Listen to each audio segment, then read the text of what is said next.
The words her father spoke that September evening in 1882 cut deeper than any knife Rosa Whitmore had ever felt against her skin, and she stood frozen in the doorway of their small ranch house outside Dillon, Montana, listening to him tell the neighbor that no man in his right mind would ever want a daughter as plain and stubborn as her. She was 22 years old, capable of breaking a horse better than most men in the territory, and possessed a sharp mind for numbers that kept their ranch accounts in perfect order. But none of that mattered to Samuel Whitmore when he had been drinking whiskey and feeling sorry for himself. Rosa pressed her back against the rough wooden wall and blinked hard against the tears that threatened to fall, refusing to give in to the hurt that bloomed hot and fierce in her chest. The September air carried the first hints of autumn cold, and Rosa pulled her worn shawl tighter around her shoulders as she stepped off the porch and walked toward the barn. The setting sun painted the Montana sky in shades of amber and rose, but she barely noticed the beauty of it. Her father's words echoed in her mind with every step, and she felt the familiar weight of his disappointment settling over her like a heavy blanket. She had always known she was not the delicate, soft-spoken daughter he had wanted after her mother died, bringing her into the world. Samuel Whitmore had raised her with rough hands and little patience, teaching her to work the land and tend the cattle because there was no one else to do it, but resenting her for not being the son he had prayed for. Inside the barn, Rosa found comfort in the familiar smell of hay and horses. She moved to the stall where her mare, a beautiful chestnut named Copper, waited with patient eyes. Rosa rested her forehead against the horse's warm neck, and finally allowed herself to cry, her tears dampening the coarse hair. She had spent so many years trying to prove her worth to her father, working herself to exhaustion, never complaining about the endless chores or the lonely isolation of ranch life. But it was never enough. It would never be enough. She did not hear the footsteps approaching until a voice, low and concerned, broke through her misery. "Miss, are you all right?" Rosa jerked upright, hastily wiping at her tears with the back of her hand. She turned to find a man standing in the barn doorway, his tall frame silhouetted against the fading light. He stepped forward, and she could see him more clearly now. He was young, perhaps 25 or 26, with dark hair that curled slightly at his collar and eyes that were a striking shade of green. He wore dusty traveling clothes and had the lean, weathered look of someone who spent most of his life outdoors. A cowboy, she thought, probably just passing through town. "I am fine," Rosa said quickly, her voice rougher than she intended. "You should not be here. This is private property." The man held up his hands in a gesture of peace. "I apologize for the intrusion. My name is Nathan Reid, and my horse threw a shoe about a mile back. I saw your barn and hoped I might be able to make a temporary repair before heading into town. I did not mean to disturb you." Rosa studied him for a moment, noting the genuine apology in his expression. "The forge is cold, but there are tools in the back. You are welcome to use them." "Thank you kindly." Nathan moved past her, careful to keep a respectful distance, and headed toward where she had gestured. He had an easy, confident way of moving that spoke of years spent working with horses and cattle. Rosa watched him for a moment before turning back to Copper, but she found herself unable to stop glancing in his direction as he worked. Nathan Reid proved to be skilled with his hands, and it took him only a short time to fashion a makeshift repair for his horse's shoe.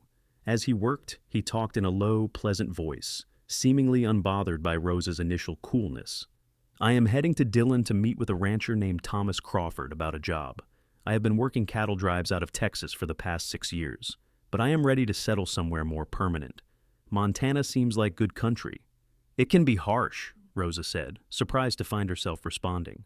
"The winters are brutal, and the summers bring drought more often than not." "I have weathered my share of hard times," Nathan replied, looking up from his work with a slight smile. "A man does not work cattle drives because the living is easy. But I figure if I'm going to break my back working, I might as well do it somewhere beautiful." Rosa felt an unexpected warmth at his words. It had been a long time since anyone had spoken to her as though her opinion mattered. "You think Montana is beautiful?" "I think it is the most beautiful place I have ever seen," Nathan said, and his green eyes held hers for a moment longer than necessary. "The mountains, the wide open spaces, the way the light hits everything just before sunset. A man could build a good life here." They talked as the last light faded from the sky, and Rosa found herself sharing more than she had intended.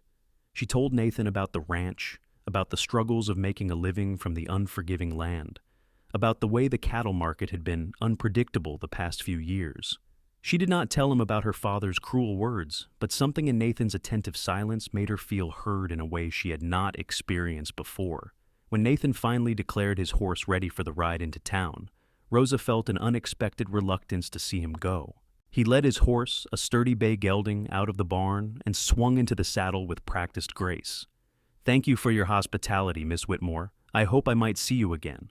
"Perhaps," Rosa said, trying to keep her voice neutral. Dillon is not a large town. Nathan tipped his hat to her, and in the moonlight his smile was bright and genuine.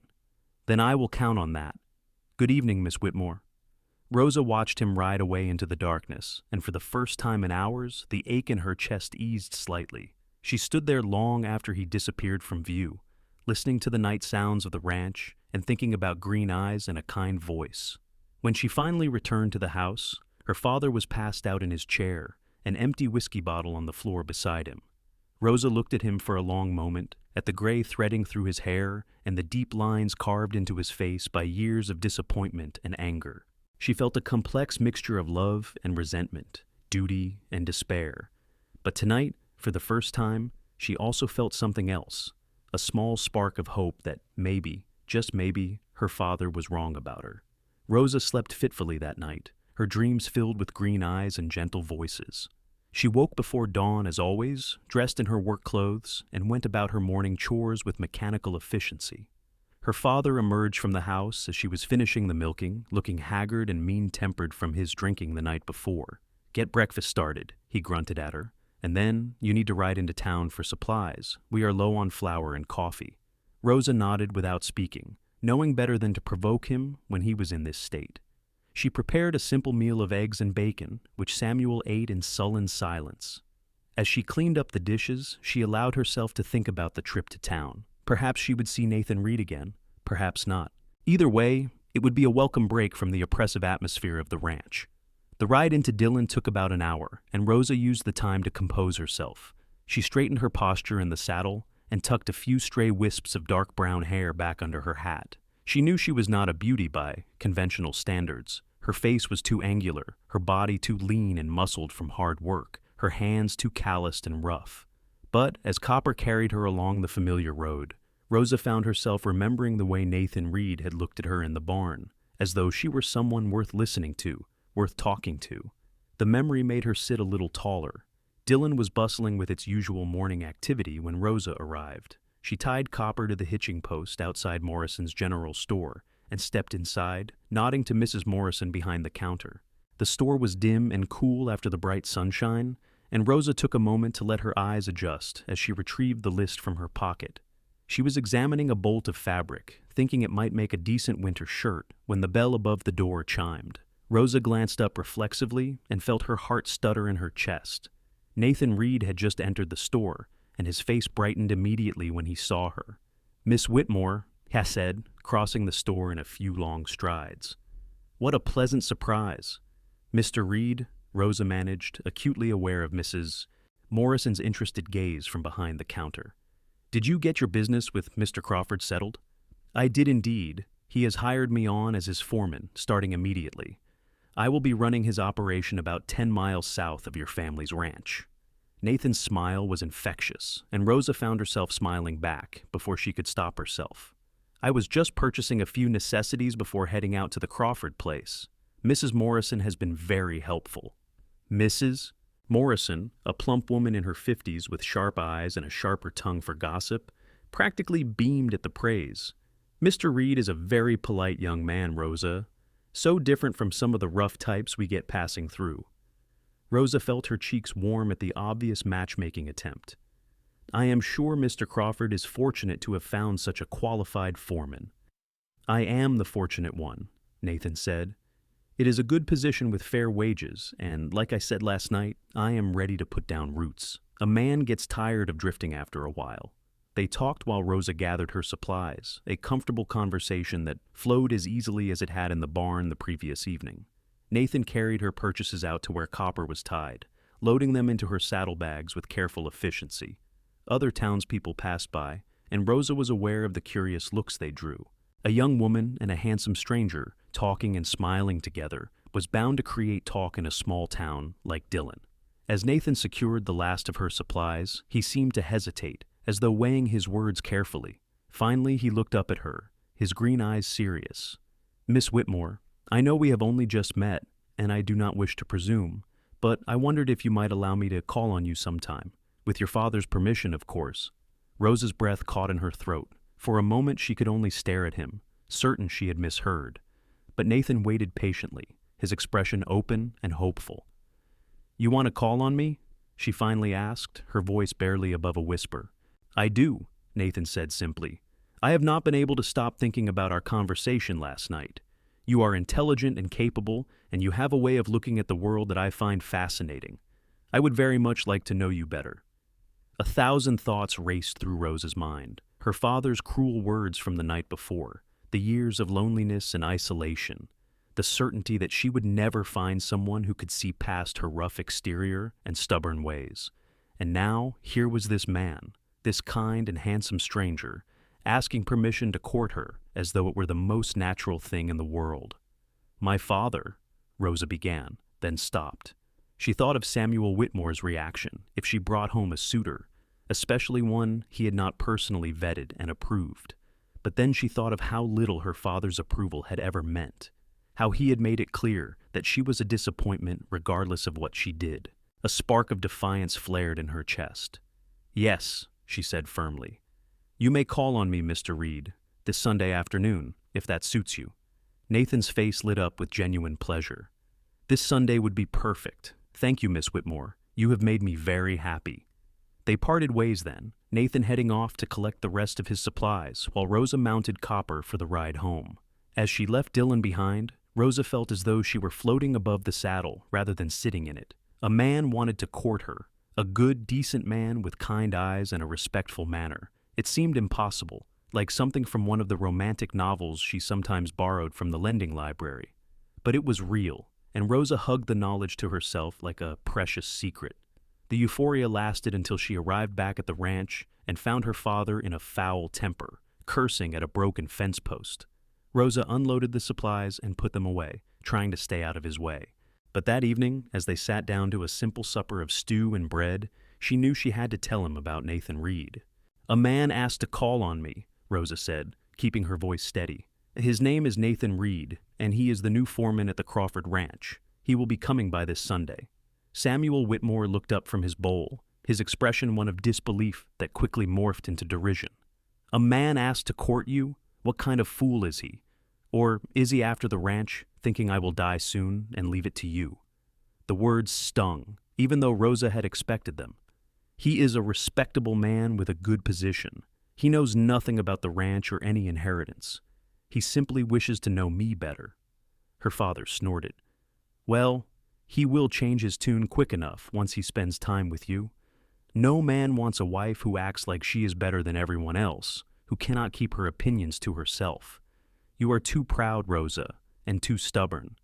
That is why you have never had a suitor before, and that is why this one will not last." Rosa forced herself to take a breath, to keep her temper in check. "Nevertheless, he is coming on Sunday, and I would appreciate it if you would be civil to him." Samuel waved a dismissive hand.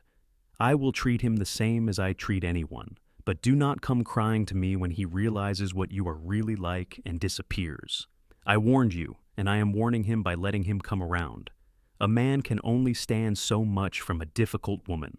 Rosa finished her meal in silence, then excused herself and went to her small bedroom. She sat on the edge of her narrow bed and stared at the wall, fighting back tears of anger and hurt. Her father's words were poison, designed to diminish her and make her doubt herself. But she would not let them. Nathan Reid had asked to call on her, knowing exactly what she was like. He had seen her crying in a barn, had talked with her about ranching and cattle and the hard realities of frontier life. He had not seemed to want a delicate, simpering girl. He had seemed to want her. The next few days passed in a blur of nervous anticipation. Rosa threw herself into her work, trying to keep her mind occupied, but every spare moment found her thinking about Sunday. She washed her best dress, a simple blue cotton that had seen better days but was still respectable. She attempted to do something with her hair, which was long and thick, and had a tendency to escape any style she tried to impose on it. She cleaned the house more thoroughly than she had in months, determined that Nathan would see she could keep a proper home, even if her father thought otherwise. Sunday morning dawned clear and bright, one of those perfect early autumn days that made Montana seem like paradise. Rosa dressed carefully, her hands shaking slightly as she fastened the buttons of her blue dress. She had barely slept the night before, her mind spinning with possibilities and fears. What if her father was right? What if Nathan took one look at her in daylight, in her shabby dress with her work-roughened hands, and realized he had made a mistake? Her father had ridden out early to check on the cattle in the far pasture, and Rosa was grateful for his absence. It gave her time to prepare, to bake a simple cake with their precious store of sugar, to set out the good china that had belonged to her mother. The house was small and plain, but Rosa made it as welcoming as she could.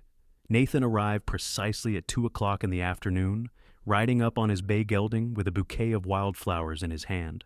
Rosa watched from the window as he dismounted, noting the way he had cleaned up for the occasion. He wore dark trousers and a white shirt that looked freshly laundered, and his hair was neatly combed. He looked nervous, she realized with a start. This confident, capable cowboy was nervous about calling on her. Rosa opened the door before he could knock, and Nathan's face broke into a relieved smile. "Miss Whitmore, you look lovely." "Thank you, Mr. Reid. Please come in." Rosa stepped aside to let him enter, acutely aware of how small the house must seem to him. But Nathan did not seem to notice the worn furniture or the faded curtains. His attention was entirely on her. He handed her the wildflowers, a beautiful mix of late-blooming asters and goldenrod.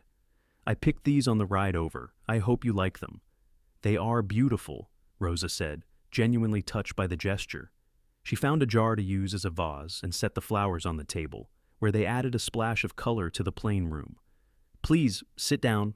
I made cake and I can put coffee on if you would like." "Coffee would be wonderful, thank you." They settled into an easy conversation as Rosa prepared the coffee.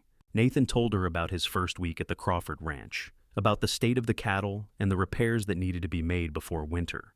He had a way of talking that made even mundane details interesting, and Rosa found herself relaxing, the nervous tension in her shoulders easing. "Mr. Crawford seems like a fair man," Nathan said as Rosa served the cake. "He has big plans for expanding his herd next spring. It is the kind of operation I have been hoping to be part of." "The Crawford Ranch is one of the most successful in this area," Rosa said. "Mr. Crawford has a good head for business." "Do you ever think about expanding your family's operation?" Nathan asked, and there was genuine interest in his voice. Rosa hesitated, choosing her words carefully. "I have ideas, but my father is not always receptive to them. He prefers to do things the way they have always been done." Nathan nodded slowly. Change can be difficult, especially for folks who have been working the land for a long time. But sometimes new methods can make a real difference. They talked for over an hour, the conversation flowing naturally from ranching to books to their childhoods. Nathan spoke with affection about growing up on a small farm in Missouri, the youngest of 4 brothers. Rosa told him about learning to ride before she could properly walk, about the mother she had never known except through her father's bitter references. "It must have been lonely growing up without a mother," Nathan said gently. Rosa looked down at her hands, folded in her lap. "I had the ranch, the horses, the cattle, the land. They became my family in a way." "That is not the same as having people who care about you," Nathan said. "Everyone needs that." His words touched something deep inside Rosa, and she found herself blinking back tears for the second time in his presence. "I suppose I have gotten used to being alone." "You do not have to be alone," Nathan said, and the quiet conviction in his voice made Rosa look up. His green eyes were warm and earnest. "I meant what I said the other day, Miss Whitmore. I would very much like to know you better. I find you remarkable." "Remarkable?" Rosa could not keep the disbelief from her voice. "Mr. Reid, I am many things, but remarkable is not one of them." "I disagree completely." Nathan leaned forward slightly, his expression intent. "You run a ranch that would challenge most men. You have educated yourself despite limited opportunities. You face hardship with courage and grace. That is remarkable, Miss Whitmore." Rosa felt her heart beating hard in her chest. No one had ever spoken to her this way before, with such genuine admiration and respect. You do not know me well enough to say such things. Then let me know you better, Nathan said simply. That is all I'm asking for.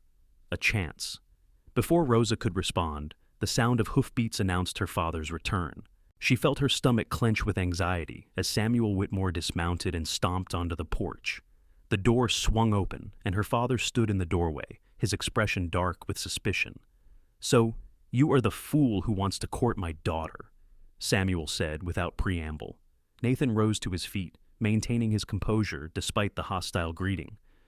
Nathan Reid, sir. I am pleased to make your acquaintance. Samuel ignored the outstretched hand. Reid, I have heard that name. You are Crawford's new foreman. Yes, sir. Humph. Crawford must be getting soft in his old age, hiring someone so young for such a position. Samuel moved into the room, and Rosa could smell whiskey on his breath. Her heart sank. He had been drinking again. What makes you think you are good enough to court my daughter? Father, please, Rosa said, but Samuel silenced her with a sharp look. Nathan, to his credit, did not flinch.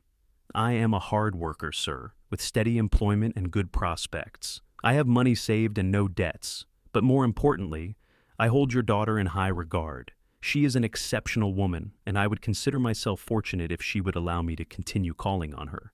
Samuel laughed, a harsh and ugly sound. Exceptional? Is that what she told you? Boy, my daughter is difficult and stubborn. She has a tongue sharper than any knife and opinions she should keep to herself. I have tried for 22 years to make something decent out of her, but she fights me at every turn. No man in his right mind would want to saddle himself with a wife like that. The silence that followed was crushing. Rosa felt her face burning with humiliation, and she could not bring herself to look at Nathan. This was it, she thought.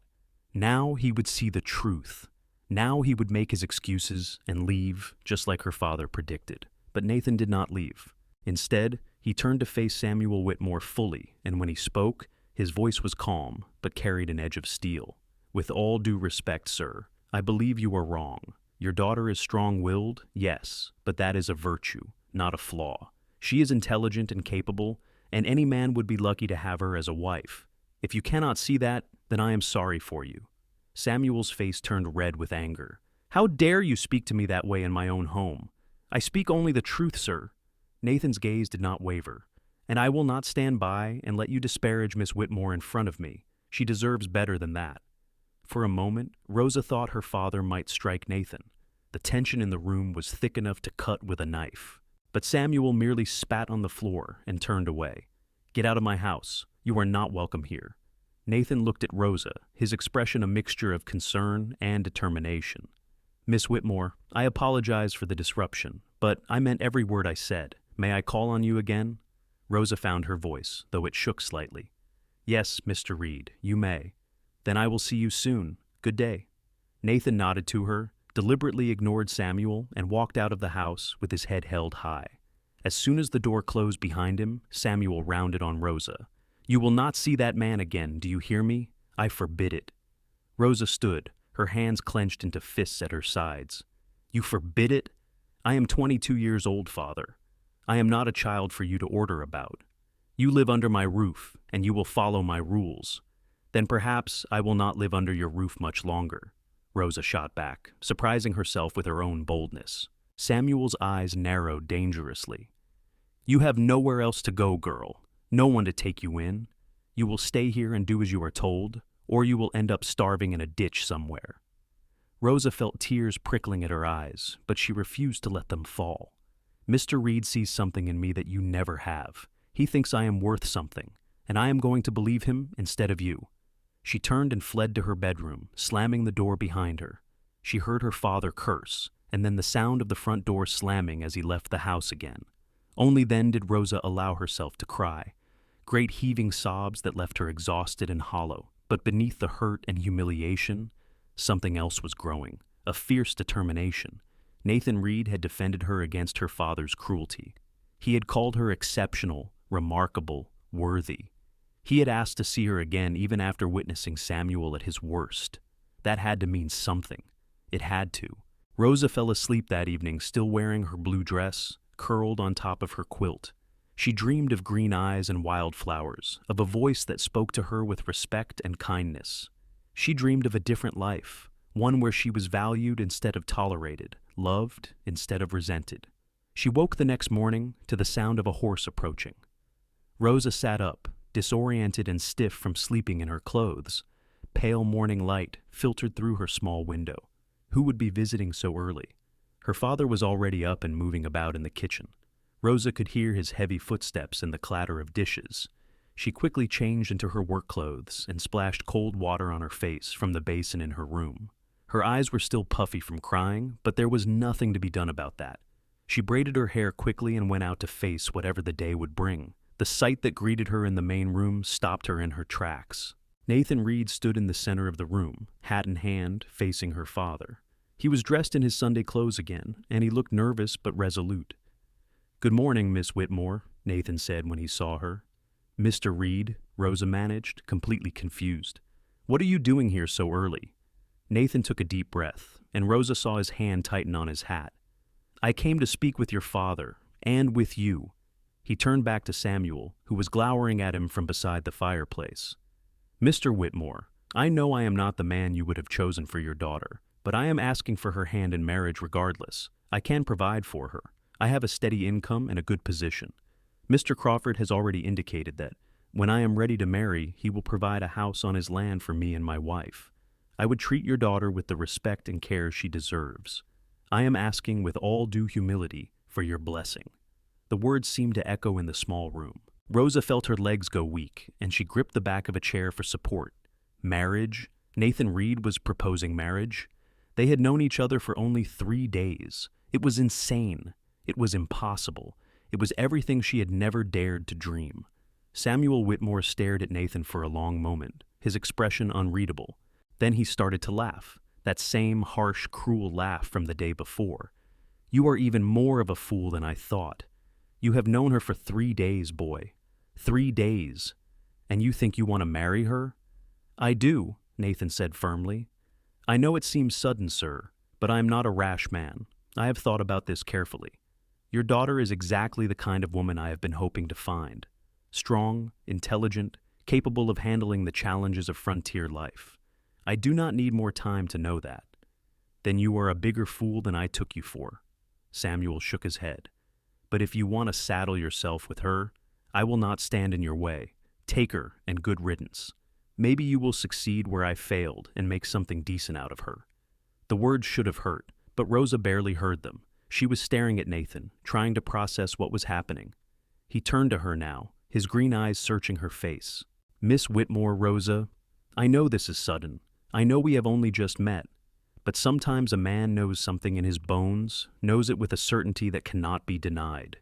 I knew the moment I saw you in that barn that you were special. Every moment I have spent with you since then has only confirmed it. I cannot offer you riches or an easy life, but I can offer you a partnership built on respect and affection. I can offer you a home where you will be valued for exactly who you are, and I can promise to spend every day trying to make you happy." He paused, and Rosa saw vulnerability flash across his face. "Will you marry me, Rosa Whitmore?" Rosa's mind was spinning. This could not be happening. It was too fast, too improbable. But as she looked at Nathan Reid, at the hope and sincerity in his expression, she felt something shift inside her. Here was a man who had seen her at her most vulnerable, who had witnessed her father's cruelty and her own rough edges, and still wanted her. Here was a chance at happiness, at a life beyond this ranch and her father's bitterness. Was it insane to accept a proposal from a man she had known for only 3 days? Perhaps. But what was the alternative? To stay here, growing old and bitter under her father's roof, never knowing what might have been? "Yes," Rosa heard herself say, the word barely more than a whisper. Then, stronger. "Yes, Nathan Reid, I will marry you." The smile that broke across Nathan's face was like the sun coming out from behind clouds. He crossed the room in 3 quick strides and took both of Rosa's hands in his. "You have made me the happiest man in Montana." "When will this farce of a wedding take place?" Samuel asked, his voice dripping with contempt. Nathan did not take his eyes off Rosa. "As soon as it can be arranged. We will speak to the minister today, if Miss Whitmore is agreeable." "I am agreeable," Rosa said, feeling dazed and giddy all at once. "I will need to pack my things." Of course. Take whatever time you need. Nathan squeezed her hands gently, then released them. I should go speak with Mr. Crawford and make the necessary arrangements. May I come back for you this afternoon? We can ride into town together and make the arrangements with Reverend Thompson. Yes, that would be fine.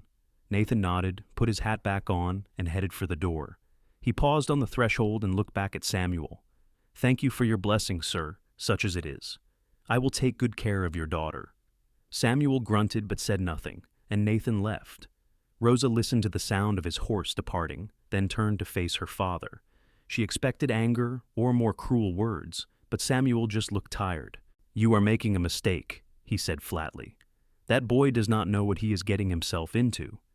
Perhaps, Rosa said, but it is my mistake to make, not yours. She retreated to her bedroom before her father could respond and began pulling out her few possessions.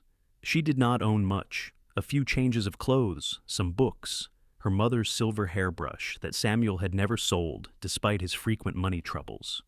As Rosa packed everything into a worn carpet bag, she felt a strange lightness building in her chest. She was leaving. After 22 years, she was finally leaving this house and all its painful memories. The hours until Nathan's return passed in a blur. Rosa changed back into her blue dress, the one she had worn yesterday for his call.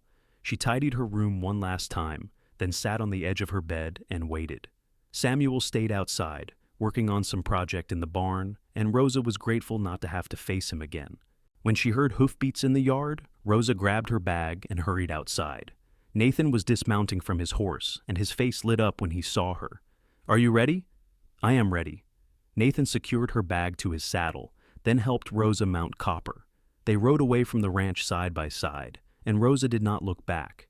She kept her eyes forward on the road ahead, on the future that was suddenly bright with possibility. The ride to Dillon passed pleasantly, with Nathan talking about the house Mr. Crawford had offered them. It is small, just 3 rooms, but it is well built and has a good roof. There is a kitchen garden already established and a small barn for your horse. I thought we could fix it up together, make it ours. It sounds perfect, Rosa said, and meant it. She did not need luxury. She just needed a place that felt like home, somewhere she could breathe without feeling the weight of her father's disapproval. Reverend Thompson was surprised to see them, but agreed to perform the ceremony. I usually prefer couples to go through a period of courtship, he said, looking at them over his spectacles. Marriage is a serious commitment, not to be entered into lightly. We understand that, Reverend, Nathan said respectfully. But we are both adults, and we know our own minds. We would like to be married as soon as possible. The Reverend studied them for a long moment, then sighed. Very well, I can perform the ceremony this Saturday, if that suits you. That gives you a week to prepare and to make sure this is truly what you want. It is what we want, Rosa said firmly. Thank you, Reverend Thompson. They left the church and walked through the town together, making plans. They would need to apply for a marriage license at the courthouse. Nathan wanted to purchase a ring, though Rosa protested that it was not necessary. They stopped at the general store, where Mrs. Morrison nearly burst with excitement at the news. Engaged already, she exclaimed. Why, I knew there was something special between you two the moment I saw you together. This is so romantic. Rosa felt her cheeks burning, but Nathan just grinned.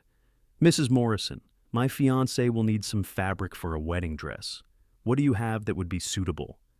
Fiancé, Rosa repeated softly, testing out the unfamiliar word.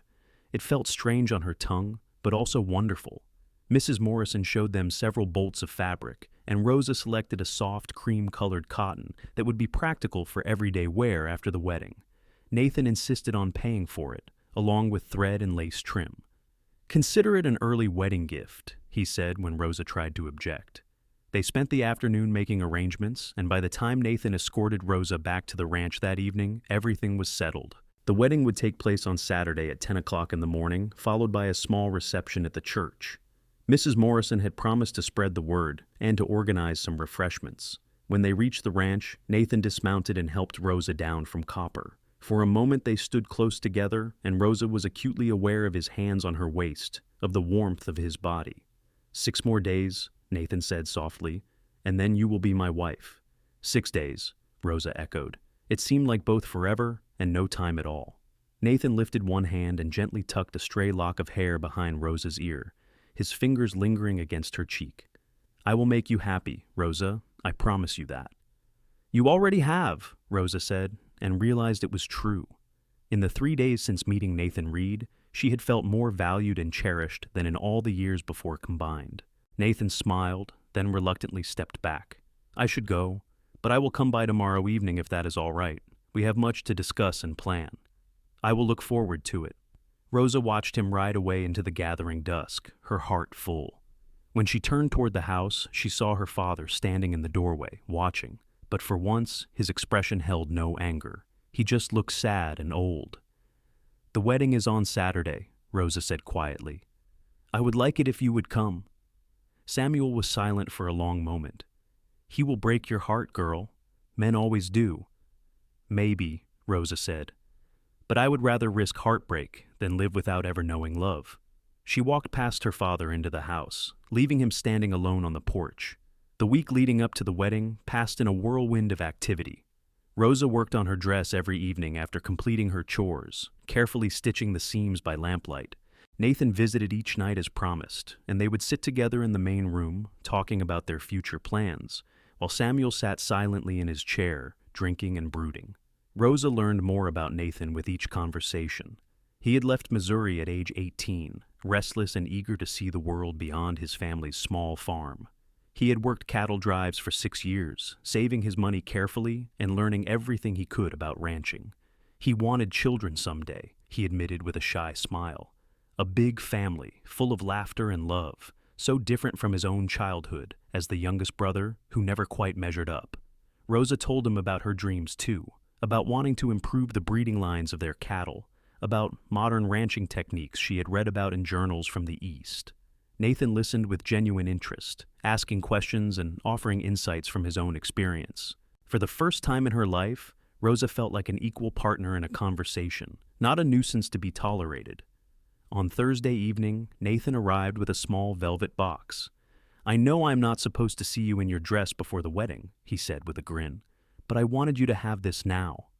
Inside the box was a simple gold ring with a small sapphire stone. Rosa gasped. "Nathan, this is too much. It must have cost a fortune." "It costs less than you are worth to me," Nathan said. He took the ring from the box and slipped it onto her finger. It fit perfectly. "The stone reminded me of your dress, the one you were wearing when I first called on you. Blue, like the Montana sky."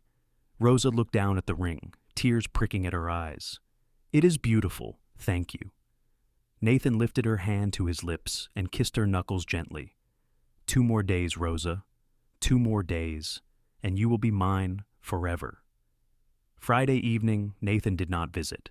He had sent word that he was busy preparing their house, wanting it to be perfect for when he brought his bride home.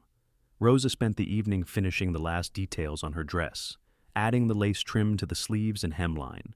When she held it up to examine her work, even she had to admit it looked lovely. That night, Rosa lay in bed unable to sleep, thinking about the momentous change that would occur tomorrow. She would leave this house, this ranch, her father. She would become Mrs. Nathan Reid, wife to a man she had known for barely more than a week. It should have terrified her. Instead, she felt a calm certainty that this was exactly what she was meant to do. Saturday morning dawned clear and beautiful, with the autumn sun painting everything in shades of gold. Rosa woke early and bathed carefully, washing her hair and drying it by the fire. She dressed in her wedding gown, her hands trembling slightly as she fastened the buttons. The cream fabric draped beautifully, and the lace trim gave it a delicate feminine touch. Rosa looked at herself in the small mirror and barely recognized the woman staring back. She looked happy. She looked hopeful.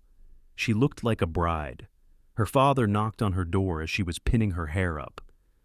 "It is time to go," he said gruffly, "if you are still determined to go through with this foolishness." Rosa opened the door and looked at him. "I am determined." Samuel studied her for a long moment, and Rosa thought she saw something like regret flicker in his eyes. "You look like your mother," he said finally. "She wore cream on our wedding day, too." It was the kindest thing he had said to her in years. Rosa felt her throat tighten with emotion. "Will you walk me down the aisle, Father?" Samuel nodded once, sharply. I suppose that is my duty." They rode to town in tense silence, Rosa side-saddle to protect her dress, Samuel straight-backed and grim. The church was already filled with people when they arrived. It seemed like half the town had turned out for the wedding, drawn by curiosity and the romance of such a whirlwind courtship. Rosa saw Mrs. Morrison in the front pew, beaming with pride as though she had personally arranged the match. But Rosa saw none of it clearly. Her attention was fixed on the man standing at the front of the church beside Reverend Thompson. Nathan Reid wore a new suit, dark and well cut, and his face shone with joy as he watched Rosa walk toward him. Their eyes met, and everything else faded away. Samuel walked Rosa down the aisle, his hand rigid under hers. When they reached the front, Reverend Thompson asked, "Who gives this woman to be married?" "I do," Samuel said, and there was the slightest tremor in his voice. He placed Rosa's hand in Nathan's, then stepped back to take his place in the pew. The ceremony was simple and brief. Rosa spoke her vows in a clear, strong voice, promising to love and honor Nathan for all the days of her life. Nathan's voice was equally steady, his eyes never leaving Rosa's face as he pledged himself to her. When Reverend Thompson pronounced them husband and wife, Nathan lifted Rosa's hand to his lips and kissed it gently, a gesture that was somehow more intimate than if he had kissed her mouth. The reception that followed was a blur of congratulations and well wishes. Mrs. Morrison had outdone herself with the refreshments, providing cake and punch for everyone. Mr. Crawford was there, a grizzled man in his 60s with sharp eyes that missed nothing. He shook Nathan's hand and kissed Rosa's cheek. "You have got yourself a good man, Mrs. Reid. And Nathan, you have got yourself a treasure. I expect you both to be very happy." "We will be," Nathan said, his arm around Rosa's waist. "I will make certain of it." As the celebration wound down, Nathan collected their horses and helped Rosa mount. They rode out of town together, heading south toward the Crawford Ranch and the house that would be their home. Rosa felt lightheaded with joy and nerves. She was married. She was Mrs. Nathan Reid. Her entire life had changed in the space of 8 days.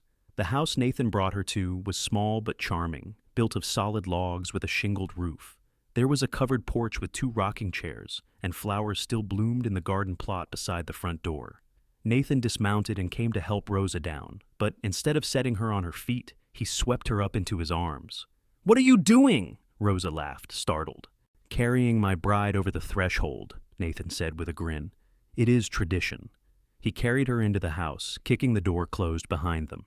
The interior was neat and clean, with simple furniture and bright curtains at the windows. Someone, probably Nathan, had filled vases with wildflowers, and they added color and life to every surface. Nathan set Rosa on her feet gently, his hands lingering at her waist.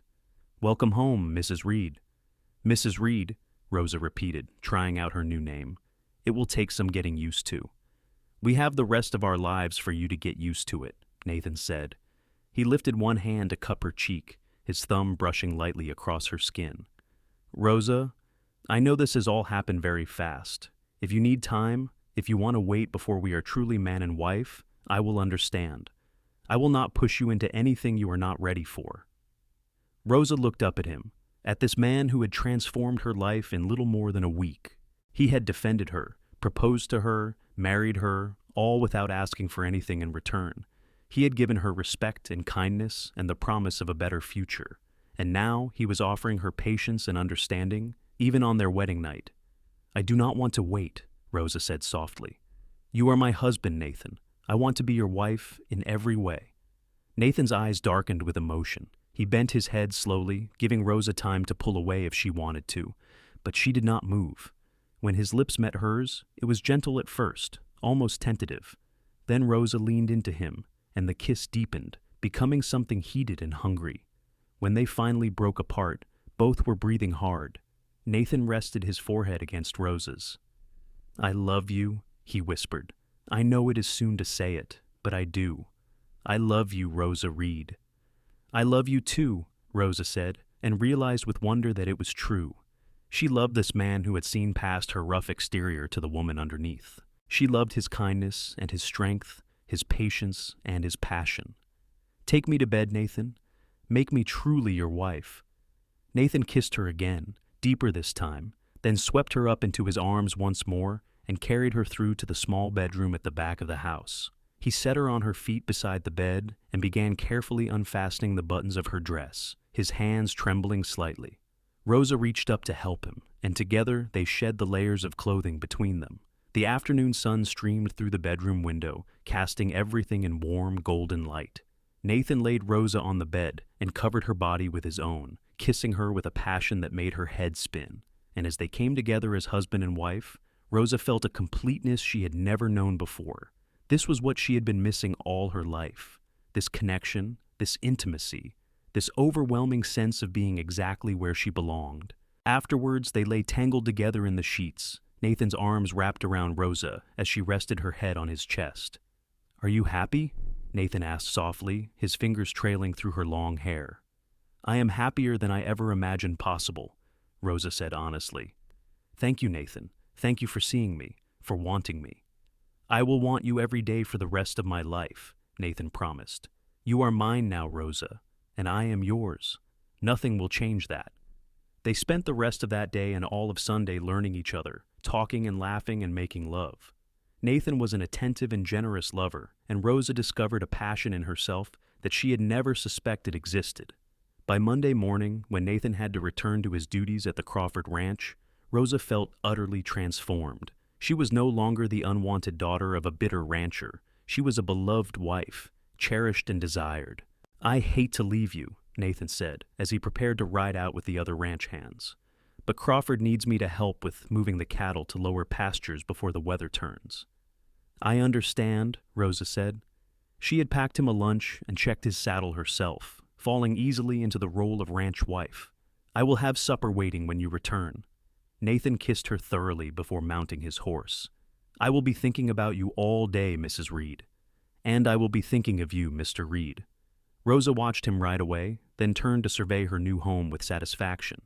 She had so much to do. The house needed a thorough cleaning. The kitchen garden required attention before the frost came, and she wanted to rearrange some of the furniture to suit her preferences. It felt wonderful to have a home of her own to care for, a place where she could make decisions without her father's interference or criticism. She spent the morning cleaning and organizing, humming to herself as she worked. Around midday, Rosa heard a horse approaching and went to the door, hoping Nathan had returned early. But it was not Nathan. It was her father. Samuel Whitmore dismounted slowly, looking older and more tired than Rosa had ever seen him. He stood in the yard, his hat in his hands, and for a long moment said nothing. "Father," Rosa said finally, "what brings you here?" "I came to see how you are settling in," Samuel said gruffly, "and to bring you this." He retrieved a wooden box from his saddlebag and held it out to Rosa. Rosa took the box curiously and opened it.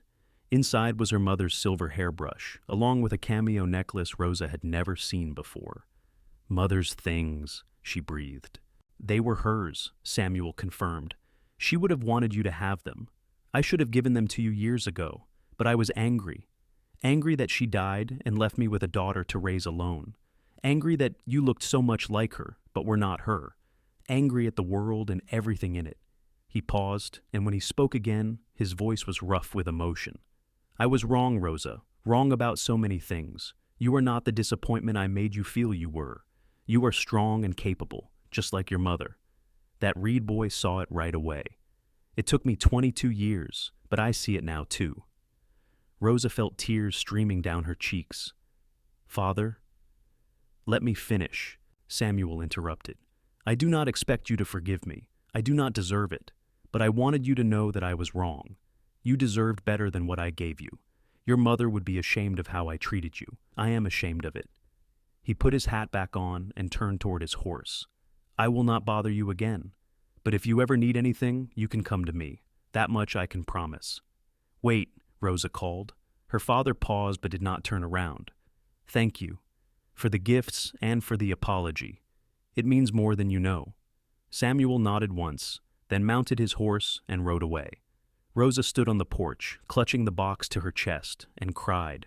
They were not entirely tears of sadness. There was relief too, and a sense of closure. Her father would never be the parent she had needed, but at least now there was a chance for peace between them. When Nathan returned that evening, Rosa told him about her father's visit. Nathan held her close and listened without interruption. "How do you feel about it?" he asked when she had finished. "I feel like a burden has been lifted," Rosa admitted. "I do not need his approval anymore. I have you. But it is good to know that he finally understands what he put me through." "You are generous to even consider forgiving him," Nathan said. "I am not sure I could, after the things he said to you." "He is still my father," Rosa said simply. "And he gave me my mother's things. That matters." They settled into married life with surprising ease. Nathan would leave each morning to work the Crawford Ranch, while Rosa managed their home and worked on her own small projects. She started a chicken coop, raising hens for eggs and meat. She expanded the kitchen garden, planting vegetables that would store well through the winter. And she began breeding Copper with one of the Crawford stallions, hoping to raise quality horses. Mr. Crawford came by one afternoon in late October, ostensibly to check on some fencing, but really, Rosa suspected, to see how they were doing. He found Rosa in the garden, harvesting the last of the squash before the frost hit. "Mrs. Reid," he said, tipping his hat, "your garden looks productive." "Thank you, Mr. Crawford. We should have plenty stored for the winter." Rosa wiped her hands on her apron and straightened. "Can I offer you some coffee?" "That would be welcome, thank you." They sat on the porch drinking coffee and talking about ranch business. Rosa found that Mr. Crawford was genuinely interested in her opinions, particularly about cattle breeding. "Your husband mentioned you have some ideas about improving our stock," he said. Rosa felt a flutter of excitement. "I have been reading about scientific breeding practices. If we keep careful records of which bulls produce the healthiest calves, we can make better decisions about which animals to breed. It would take a few years to see results, but I think we could improve both the quality and quantity of our herd." Mr. Crawford nodded thoughtfully. "That makes good sense. Why do not you and Nathan work up a proposal for me? If it is sound, we could implement it in the spring." Rosa could hardly contain her joy. "Really? You would trust me with something so important? You are Nathan's wife, which makes you part of this operation too," Mr. Crawford said. "And from what I have seen and heard, you have a good head for ranching. I would be foolish not to use that." After Mr. Crawford left, Rosa could barely wait for Nathan to come home so she could tell him the news. When he finally arrived, dusty and tired from a long day, Rosa practically flew into his arms. "Mr. Crawford wants us to develop a breeding program," she exclaimed. "He came by today and we talked about it, and he wants a formal proposal." Nathan laughed and swung her around. "That is wonderful. I knew he would see your value. We can work on it together in the evenings." They spent the next several weeks developing a detailed plan, sitting together at the kitchen table after supper with papers and books spread around them. Rosa did most of the research and calculations, while Nathan contributed his practical knowledge from years of working cattle. The result was a comprehensive proposal that impressed even Rosa with its thoroughness. Mr. Crawford approved the plan enthusiastically and gave them authority to begin implementing it immediately.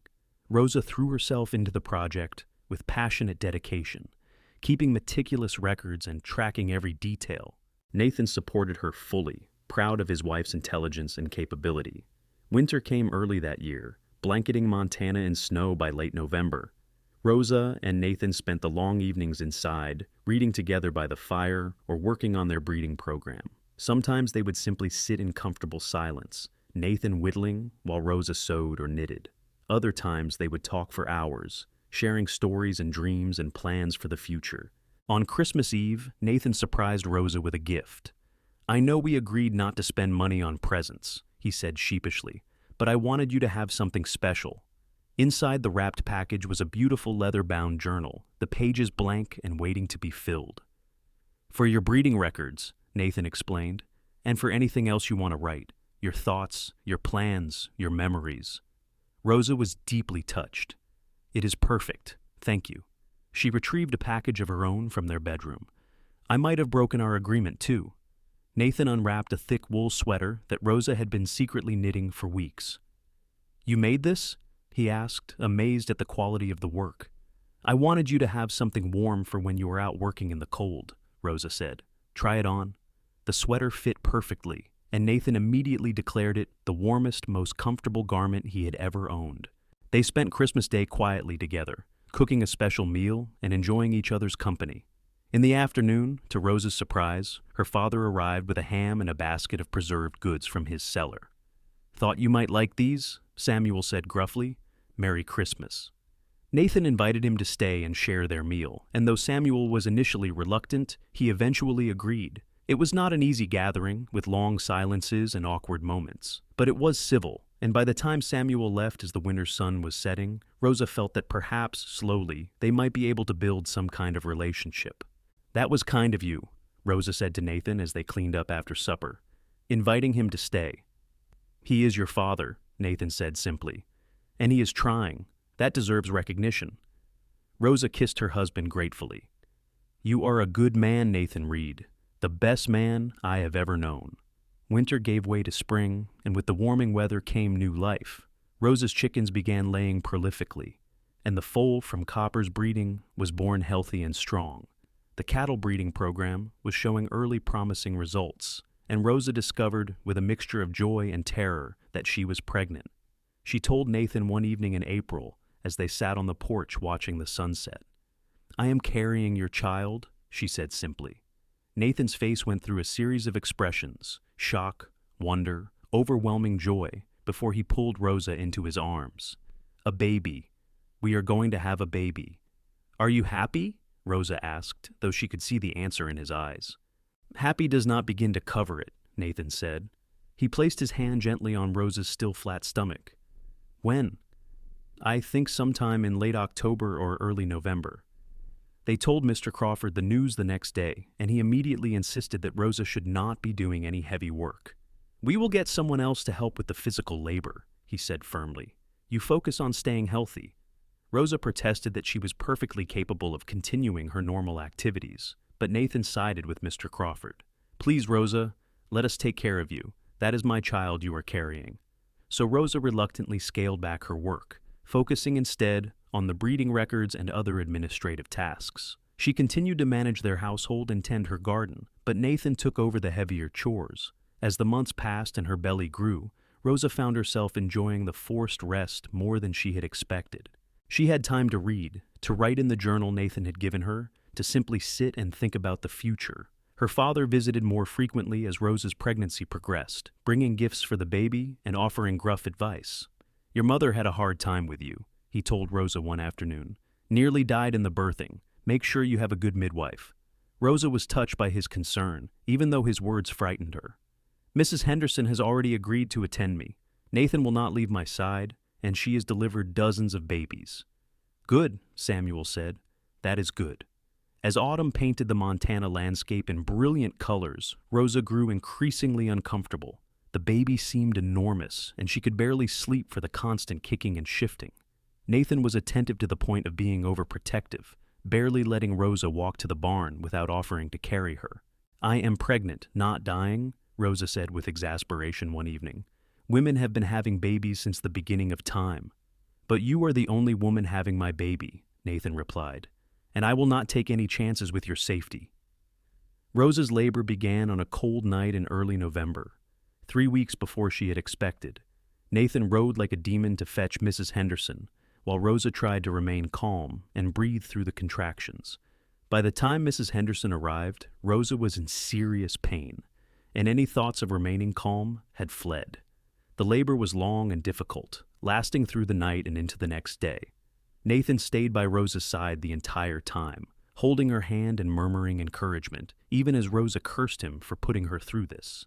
Mrs. Henderson remained unflappable, guiding Rosa through each stage with calm competence. Finally, as the afternoon sun slanted through the bedroom window, Rosa gave one final push and felt the baby slip free. A thin wail filled the room, and Mrs. Henderson announced, "It is a boy, a healthy, strong boy." Nathan laughed and cried at the same time as Mrs. Henderson placed the baby in Rosa's arms. Rosa looked down at her son, at his tiny red face and dark hair, and felt her heart expand with a love so fierce it took her breath away. "Hello, little one," she whispered. "I am your mama." "And I am your papa," Nathan added, his voice thick with emotion. "Welcome to the world, son." They named him Thomas Samuel Reid, Thomas for Mr. Crawford, who had given them so much, and Samuel for Rosa's father, an olive branch and a hope for the future. When Samuel came to visit a few days later and learned the baby's name, the tough old rancher actually shed tears. "You honor me more than I deserve," he said hoarsely, holding his grandson with surprising gentleness. "Everyone deserves a second chance," Rosa said. "You are trying to be better, Father. That is what matters." As Rosa recovered from the birth and adjusted to life with a newborn, she marveled at how much her world had changed in just over a year. This time last year, she had been miserable and alone, convinced no one would ever want her. Now she had a husband who adored her, a beautiful son, meaningful work that challenged and fulfilled her, and a relationship with her father that, while imperfect, was healing. The next few years passed in a blur of sleepless nights and endless joy. Thomas grew from a baby into a curious toddler, learning to walk by pulling himself up on the furniture and taking his first steps toward his father's outstretched arms. The cattle breeding program exceeded all expectations, and Mr. Crawford rewarded Nathan with a significant pay increase and more responsibility. Rosa continued to manage the administrative side of the operation, working from home so she could care for Thomas. In the spring of 1885, Rosa discovered she was pregnant again. This time, the pregnancy was easier, and in November, she gave birth to a daughter they named Elizabeth Grace. Beth, as they called her, had her mother's dark hair and her father's green eyes, and from the beginning, she had a sweet, gentle temperament that contrasted with Thomas's boundless energy. Mr. Crawford, who had become like a grandfather to their children, often stopped by just to visit and play with the little ones. "I never had children of my own," he confided to Rosa one afternoon, as they watched Thomas and Beth playing in the yard while Nathan worked nearby. "It is a joy to be part of your family's life." "You are family," Rosa said warmly. "You gave us our start, our home, our livelihood. We would not be here without you." Samuel Whitmore also became a regular presence in their lives, making the ride from his ranch at least once a week to see his grandchildren. The bitterness that had defined him for so long gradually faded, replaced by a quiet contentment. He taught Thomas to ride and told him stories about Rosa's mother, keeping her memory alive for the grandchildren who would never know her. One evening in the summer of 1886, as they sat on the porch watching the sunset while Thomas and Beth played in the yard, Nathan turned to Rosa with a thoughtful expression. "Do you remember the night we met, when you were crying in the barn?" "I remember," Rosa said softly. "I had just heard my father say that no man would ever want me." "I knew that very night that I wanted you," Nathan said. "I did not understand it myself at the time. How could I know after one conversation that you were the woman I had been searching for?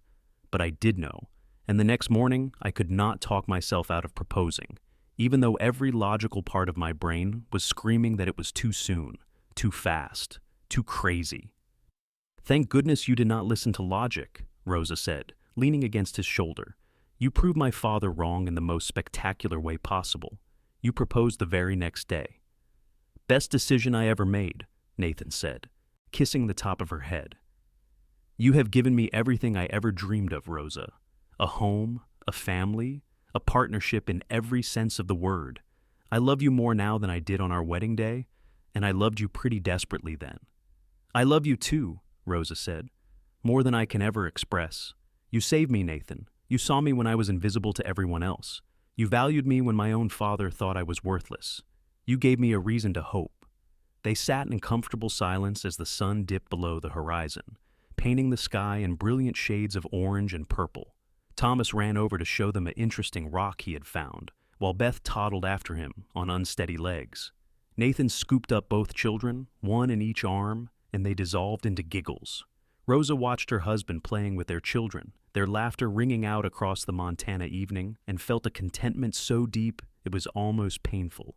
This was what happiness looked like. This was what being wanted felt like. Her father had been wrong about so many things, but most of all, he had been wrong about her. She was not unlovable or unwanted. She was cherished, valued, essential to the people who mattered most. The years continued to roll by, bringing both challenges and joys. The harsh Montana winters tested them, as did drought years and cattle diseases and all the other hardships of frontier life. But Rosa and Nathan faced everything together, their partnership strengthening with each obstacle overcome. They added a third child to their family in 1888, another son they named Joseph, who had his father's easy smile and his mother's sharp mind. Mr. Crawford passed away peacefully in his sleep in the spring of 1889, leaving the entire ranch to Nathan, with the stipulation that he continue the breeding program Rosa had developed. "You two built something special here," the lawyer read from Crawford's will. "I trust Nathan and Rosa Reid to carry on my legacy and make this ranch even greater than I could have imagined." It was a huge responsibility, but Nathan and Rosa were ready for it. They moved into the main ranch house, which was larger and more comfortable than their little cottage. Rosa converted one of the spare rooms into an office where she could manage the ranch accounts and breeding records while still being close to the children. Samuel Whitmore, now in his late 60s, sold his own small ranch and moved into the cottage Nathan and Rosa had vacated, wanting to be closer to his grandchildren in his final years.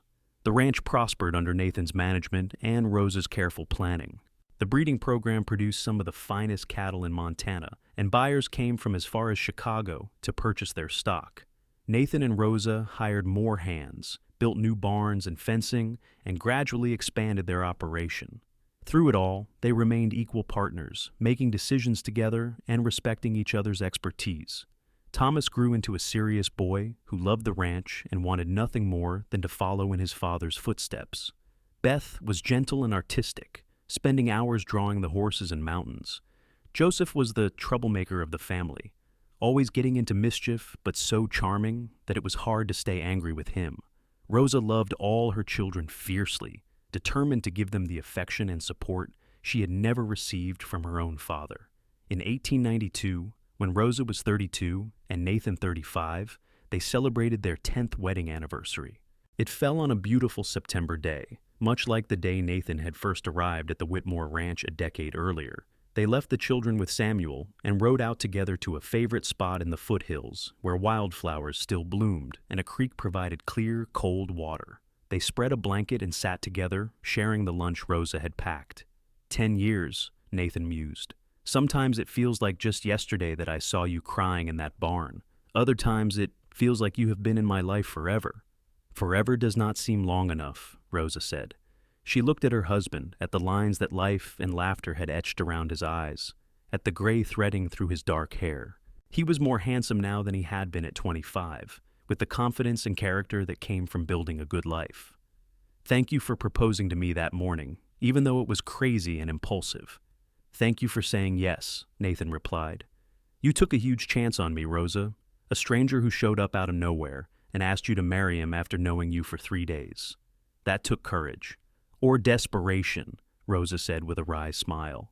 "I was so miserable, so convinced that my father was right about me. And then you appeared, like something out of a dream, and told me I was remarkable. How could I not fall in love with you?" "I was the lucky one," Nathan insisted. He pulled Rosa into his arms, and she rested her head on his chest, listening to the steady beat of his heart. "I spent 6 years drifting, looking for something I could not name, and then I found you, and suddenly everything made sense. You were what I had been searching for, a partner, a friend, a love that would last a lifetime." They made love there on the blanket, under the wide Montana sky, with the same passion and tenderness that had defined their relationship from the beginning. Afterwards, they lay tangled together, talking about their children and their plans for the ranch's future. Nathan wanted to start raising horses as well as cattle, capitalizing on Copper's excellent bloodline. Rosa thought they should invest in some of the new breeding technologies being developed back east. As the afternoon shadows lengthened, they packed up and rode back to the ranch house. Their children greeted them with enthusiastic hugs, and Samuel had supper waiting on the stove. That evening, as Rosa tucked Thomas, Beth, and Joseph into their beds and listened to their prayers, she reflected on how blessed she was. The girl who had once believed no man would ever want her now had a husband who adored her, 3 beautiful children, a thriving ranch, and a father who had finally learned to show love. The journey had not been easy, but it had been worth every struggle. Years later, when Rosa was old and gray, she would tell her grandchildren the story of how she met their grandfather. She would describe that September evening when she heard her father's cruel words and how a kind stranger had appeared in the barn just when she needed him most. She would talk about Nathan's impulsive proposal the very next day and her own leap of faith in accepting it. And she would emphasize that sometimes the best things in life come when you are brave enough to take a chance on love, even when it seems impossible. Nathan and Rosa Reid lived to see their children grown and married, saw their grandchildren born, and even held a few great-grandchildren before they passed. The The ranch they built together became one of the most successful in Montana, known throughout the West for the quality of its livestock and the integrity of its owners. But more than that, it became known as a place built on love, where two people who had found each other against all odds had created something beautiful and lasting. On Rosa's 75th birthday, surrounded by 3 generations of family in the big ranch house, Nathan stood to make a toast. His hair was white now, his body bent by decades of hard work, but his green eyes still sparkled when he looked at his wife. 53 years ago, he said, his voice still strong despite his age, I met a woman crying in a barn. I should have minded my own business and ridden on, but something told me to stop, to talk to her, to get to know her. That decision changed my life in ways I could never have imagined. Rosa Whitmore, now Rosa Reid, you have been my partner, my love, my reason for everything. You gave me children and grandchildren, helped me build a legacy, and made every single day of my life worth living. I thank God for that September evening when my horse threw a shoe and led me to you. Rosa, her eyes damp with tears, stood and kissed her husband to thunderous applause from their family. And I thank God for sending me a cowboy who was brave enough to propose after knowing me for only 3 days, who saw worth in me when my own father could not, who spent every day of our marriage proving that love is real and lasting and worth fighting for. As the celebration continued around them, Nathan and Rosa slipped out onto the porch, hand in hand like the young couple they had once been. They sat in the rocking chairs Nathan had carved 50 years earlier and looked out over the ranch they had built together. No regrets? Nathan asked softly. Not a single one, Rosa replied. You proved my father wrong in every way that mattered. I was wanted. I was loved. I was enough, exactly as I was. You were always more than enough, Nathan said. You were everything. They sat together as the sun set over the Montana mountains, 2 people who had taken a wild chance on each other and built a lifetime of love from it. The ranch that spread out before them, the family celebrating inside, the legacy they would leave behind when they were gone, all of it sprang from that single moment of faith when a cowboy proposed to a woman he barely knew, and she was brave enough to say yes. And in the end, that was the story Rosa wanted remembered most. Not the success of the ranch or the quality of their cattle or the money they had accumulated, but the simple, powerful truth that love can transform everything, that one person believing in you can change your entire life, and that sometimes the most reckless decision turns out to be the best one you ever make. Rosa Reid passed away peacefully in her sleep at the age of 83, with Nathan holding her hand. He followed her just 6 months later, unable to bear life without his beloved partner. They were buried side by side on a hillside overlooking the ranch, under a sky as blue as the sapphire in Rosa's wedding ring. Their children and grandchildren and great-grandchildren gathered to mourn, but also to celebrate a love story that had started with tears in a barn and ended with a legacy that would endure for generations. The ranch continues to this day, run by Rosa and Nathan's descendants, still bearing the Reid name and still operating on the principles of integrity, hard work, and mutual respect that the founders established. And every September, on the anniversary of that fateful meeting in the barn, the family gathers to remember the cowboy who proved that love at first sight can be real, and the woman who was brave enough to believe him when he said she was wanted. Their story became legend in Dillon, Montana, passed down through generations, as a reminder that sometimes the best things in life come when you least expect them, and that it only takes one person to see your worth for everything to change. The girl whose father said a man wanted her became the matriarch of one of Montana's most respected ranching families, all because a cowboy with green eyes and a kind heart had the courage to propose the very next day.